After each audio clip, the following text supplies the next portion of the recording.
Welcome to The Last Breakfast. Please enjoy the video. In this video, I will explain how to connect your Kraken headset to your personal computer. First, identify your headset's connection type.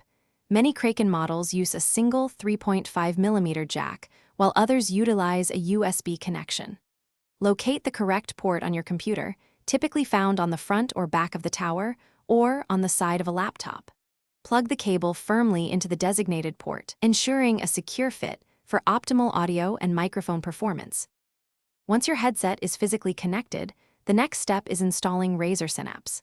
This essential software unlocks your Kraken's full potential, offering advanced audio customization and microphone controls. Visit the official Razer website to download the latest version of Synapse 3. After installation, create a Razer ID or log in to your existing account.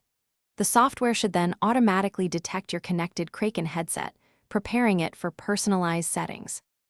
With Synapse running, it's time to fine-tune your audio and microphone settings. Within the Synapse dashboard, locate the audio mixer to adjust playback volume, bass boost, and virtual surround sound.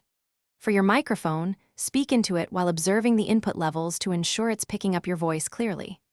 Finally, open your computer's sound settings and set your Kraken headset as the default output and input device for all applications.